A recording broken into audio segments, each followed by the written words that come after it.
Hallo meine Freunde, hola Madridistas. Ich hoffe, ihr hattet gestern alle einen schönen Mario-freien Tag, aber jetzt geht's wieder los. Danke übrigens nochmal für die ganz lieben Gratulationen zum Hochzeitstag. Hat mich und meine Frau sehr gefreut. Ja, aber jetzt geht's los mit Real Madrid. Denn angeblich bereitet Real Madrid ein 100 Millionen Pfund Angebot für Rodri vor. Das sind über 110 Millionen Euro.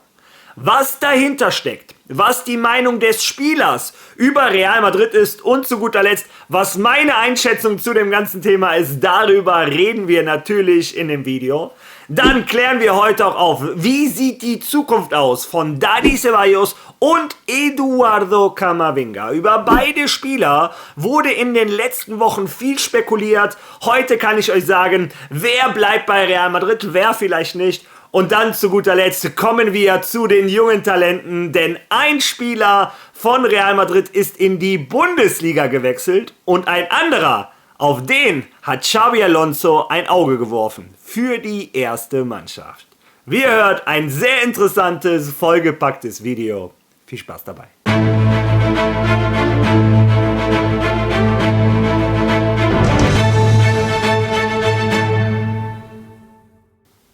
Ja, wie soll ein Video von mir auch anders starten als wieder einmal mit der Information, das nächste Nachwuchstalent verlässt Real Madrid. In diesem Fall ist es für uns allerdings ein bisschen spannender, denn es geht in die Bundesliga. Und zwar rede ich von Chema Andrés. In Spanien wird er nur Chema genannt. Dieser 20-jährige Sechser wechselt in die Bundesliga zum VfB Stuttgart. Und ich muss sagen, es ist ein extrem interessanter Spieler. 20 Jahre alt, 1,90 Meter. Genauso groß wie ich, auch wenn viele es mir nicht glauben mögen. Doch, es ist tatsächlich so. Naja, wie dem auch sei. Er erinnert vom Spielertyp extrem an Tchouaméni. Also sein Hauptaugenmerk liegt etwas mehr auf der Defensive, in den Zweikämpfen, in den Luftduellen etc. Ein Chema kann sich also zu einem richtigen Top-Spieler entwickeln, aber ihr erinnert euch dabei daran, wie ich bei Mario Martin gesagt habe, als Sechser freut es mich, dass er zu einem Trainer gewechselt ist, der taktisch sehr präzise, sehr akribisch arbeitet. Nämlich ein Borbalas bei Getafe. Und genau das Gleiche werde ich sagen über einen Chema beim VfB Stuttgart. Wir alle wissen, was ein Hoeneß in den letzten Jahren für Arbeit mit dem VfB Stuttgart geleistet hat. Es freut mich, persönlich weiß ich auch aus einer guten Quelle, dass das ein sehr akribischer, sehr, sehr guter Trainer ist. Freut mich unglaublich für den Chema. Und vor allem zeigt es auch wieder, wie schwer es ist, in diesem jungen Alter schon auf dieser Position Fuß zu fassen. Das habe ich auch damit versucht zu erklären, dass ich mich für die Jungs freue. Ist übrigens auch ein Punkt, warum ich unter anderem einen Arda Güler so feiere. Dass der mit frisch gewordenen 20 auf dieser Position schon so ein Fußball-IQ hat. Daran fehlt es nämlich Chema noch ein bisschen, an der Disziplin. Vom Potenzial her kann er ein Top-Sechser werden, aber ihm fehlt ein bisschen die Disziplin, ein bisschen der letzte Schliff und ich glaube, der VfB Stuttgart und Hoeneß sind perfekte Kandidaten. Ich freue mich auf jeden Fall und auch wieder die gleiche Klausel, wie Madrid immer bei seinen Jugendspielern hat. 50% Rückkaufsklausel. Real Madrid erhält 3 Millionen Euro. Ich freue mich darauf. Nächstes Jahr in der Bundesliga werde ich immer wieder ein Auge auf den VfB Stuttgart werfen. Ja, also kommen wir von einem jungen Talent zum anderen. Viele haben mich gefragt, Mario, was ist los mit Joan Martinez? Und auch wenn ich dieses Video versuche, so schnell wie möglich hochzuladen, werde ich es kaum noch schaffen. Heute um 10:30 Uhr spielt Real Madrid hier um die Ecke in Marbella. Dort ist das erste Vorbereitungsspiel von Álvaro Arbeloas neuem Real Madrid Castilla. Und wer spielt nach über einem Jahr Verletzung sein erstes Spiel? Joan Martinez. Also, der ganze Madridismo freut sich für diesen Jungen. Der hat natürlich ein absolutes Höllenjahr hinter sich, so früh in seiner Karriere, wobei es ihm wahrscheinlich auch schon sehr gut gefallen hat oder sehr beruhigt hat, dass Real Madrid klargemacht hat am Anfang seiner Verletzung, wir verlängern deinen Vertrag, erhöhen dein Gehalt deutlich, obwohl wir wissen, dass du ein Jahr verletzt sein wirst. Also ganz noble Geste von Real Madrid. Ich feiere diesen Verein einfach auf allen Ebenen. Aber Joan Martinez möchte das zurückzahlen. Und zwar nicht unbedingt nur bei Real Madrid Castilla, sondern vielleicht auch bei der ersten Mannschaft. Der Ass hat dazu einen Artikel geschrieben. Lesen wir uns den zusammen einmal durch.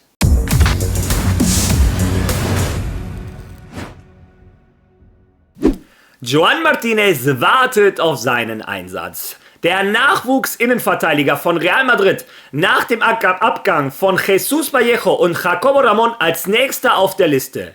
Xabi Alonso setzt auf ihn. Joan Martinez, der 17-jährige Innenverteidiger, der im vergangenen Sommer eine der großen Überraschungen der Saisonvorbereitung von Real Madrid war, hat ein klares Ziel. Er will Teil von Xabi Alonsos Plänen werden. Unter Carlo Ancelotti spielte er während der US-Tour insgesamt 78 Minuten, davon 33 gegen den FC Barcelona und hinterließ sowohl in den beiden Testspielen als auch im Training einen sehr guten Eindruck. Der junge Spieler aus Alginet, das liegt in Valencia, wurde aufgrund der schweren Verletzung von David Alaba, der sich einen Kreuzbandriss im linken Knie zugezogen hatte, für diese Tournee nominiert. Das Schicksal wollte es jedoch, dass Joan das gleiche Schicksal ereilte. Am 9. August, nur 2 Tage nach dem Spiel gegen Chelsea, an dem er nicht teilgenommen hatte, hörte man erneut ein Knacken. Der Verteidiger erlitt genau dieselbe Verletzung wie der österreichische Nationalspieler und musste seine Entwicklung abrupt unterbrechen. Jetzt, fast ein Jahr später, befindet sich Joan Martinez in der Endphase seiner Genesung und entwickelt sich zu einer echten Option für die Dynamik der ersten Mannschaft. Diesmal unter Xabi Alonso. Der kürzliche Transfer von Jesús Vallejo nach Albacete und der Abgang von Jacobo Ramón nach Como haben die Anzahl der Innenverteidiger im Kader reduziert. Real Madrid hat derzeit 5 Verteidiger. Dean Housen, Antonio Rüdiger, Eder Militao, Raúl Asensio und Alaba selbst, dessen Kontinuität nicht garantiert ist oder den Madrid zumindest gerne abgeben würde. Angesichts der Schwierigkeiten des Vereins bei den Verhandlungen über Ibrahima Konaté und William Saliba-Deals, die bereits für 2026 in Betracht gezogen werden, gewinnt der Name Joan Martinez in der Planung des Trainerstabs erneut an Gewicht. Trotz allem hat für den jungen Valencianer die erfolgreiche Genesung von seiner Knieverletzung oberste Priorität. Sobald er wieder 100% fit ist, soll er bei Real Madrid Castilla unter Trainer Álvaro Arbeloa, mit dem er bereits bei der U19 von Real Madrid zusammengearbeitet hat, wieder wettkampftauglich werden. Joan Martinez zeichnet sich jedoch bereits als nächster Spieler für den Sprung in die erste Mannschaft ab. Ja, Joan Martinez, wie gesagt, gleich um 10:30 Uhr, wenn ihr das Video seht, eben um 10:30 Uhr, das erste Spiel für Real Madrid Castilla unter Álvaro Arbeloa, aber nicht nur ein Álvaro Arbeloa schaut dahin, nicht nur ein Xabi Alonso schaut dahin, auch ein Florentino Pérez, der ganze Madridismo schaut auf diesen Jungen. Viele setzen viel Hoffnung in dieses junge Talent und es scheint so, als wenn das Schicksal es irgendwie für diesen Jungen will. Man könnte sich natürlich denken, der Kreuzbandriss kam zur unglücklichsten Zeit, diese Saison hätten wir ihn wahrscheinlich so oft gebrauchen können. Vielleicht hätte er auch den Sprung vor Raúl Asensio geschafft, aber wahrscheinlich möchte das Schicksal beide bei Real Madrid haben. Denn letztes Jahr wäre er ohne den Kreuzbandriss von David Alaba gar nicht erst in die Tour gekommen. Und dieses Jahr, dadurch, dass Vallejo gegangen ist, Jacobo Ramón gegangen ist, Konaté, der Deal ein bisschen schwerer ist als gedacht und auch ein Saliba, vielleicht öffnet sich ein Spot und Joan Martinez kriegt tatsächlich die Chance. Xabi Alonso scheint von diesem Jungen begeistert zu sein, lässt sein Auge nicht von diesem Jungen und ich drücke ihm die Daumen, denn ein Joan Martinez würde mich natürlich für ihn freuen, vor allem nach diesem Kreuzbandriss, wenn er im Laufe dieser Saison seine Chance in der ersten Mannschaft bekommt. Lasst mir eure Meinung dazu bitte in den Kommentaren. Ja, und jetzt kommen wir wohl zu dem Hauptthema dieses Videos. Real Madrid möchte angeblich 100 Millionen Pfund für Rodri bezahlen. Und das sage nicht ich, das sagt die Sun. Hören wir da zusammen einmal rein. Kommen wir nun zu einem möglichen sensationellen Sommertransfer.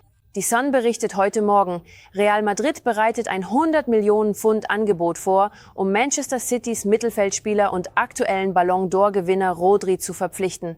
Rodri wurde letztes Jahr zum besten Spieler der Welt gekürt, wobei die Zeremonie von Real Madrid boykottiert wurde, nachdem Vinicius Junior bei der Preisvergabe übergangen worden war. Nun wird behauptet, Xabi Alonso hat den spanischen Nationalspieler zu seinem Wunschspieler Nummer 1 gemacht. Ihr habt es gehört.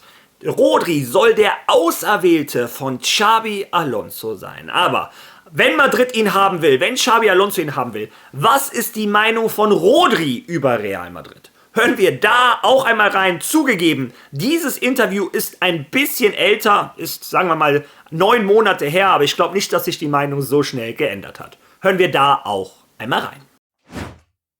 Würden Sie darüber nachdenken?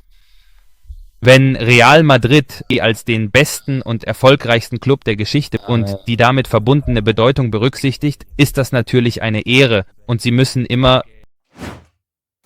Ja, jetzt haben wir also Seite 1, die ihn anscheinend haben will, Xabi Alonso und Real Madrid.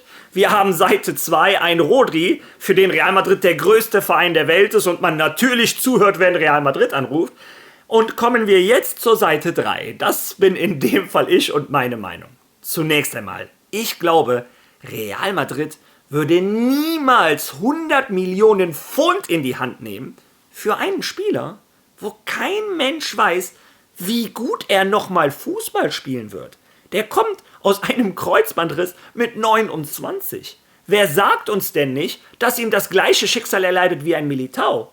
Oder in der Regel, habe ich euch schon oft genug erklärt, nach einem Kreuzbandriss ist das Normalste auf der Welt, dass man sich nochmal so 2, 3 kleinere Verletzungen holt, weil man im Laufe des Jahres sich daran gewöhnt hat, dieses Knie nicht so zu belasten. Man geht anders, man bewegt sich anders, also das Normalste auf der Welt. Also, und das würde auch einfach gegen jede Transferpolitik sprechen, die Real Madrid in den letzten Jahren angewandt hat. Die Sache mit Ceballos ist, glaube ich, schon geklärt, oder? Ja, zumindest ist das die Information, die Madrid dem Spieler mitteilt. Sie wollen ihn nicht verkaufen, Xabi Alonso möchte nicht, dass er geht. Und deshalb bleibt er im Kader. Der Sommer ist lang, es gibt keine unverkäuflichen Spieler außer den Unantastbaren. Und wenn jemand ein Angebot auf den Tisch legt, kann man es sich anschauen. Aber die Botschaft des Clubs an Ceballos ist, dass er bleibt, dass Xabi Alonso nicht will, dass er geht. Und sie finden auf dem Markt auch keinen Ersatz, der genauso gut ist und zu einem ähnlichen Preis zu haben wäre.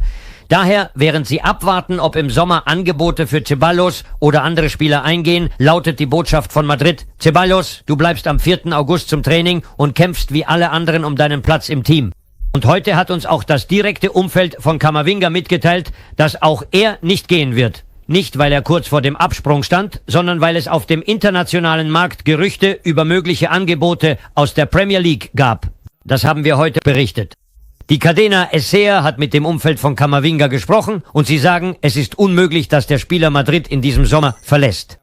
Ihr habt es selber gehört. Beide Spieler, Xabi Alonso plant mit beiden Spielern. Das Camp von Eduardo Camavinga hat klargemacht, Leute, wir voller Informationen. Es ist wirklich der Wahnsinn, was gerade los ist. Also, bis morgen, ein ganz kräftiges A la Madrid!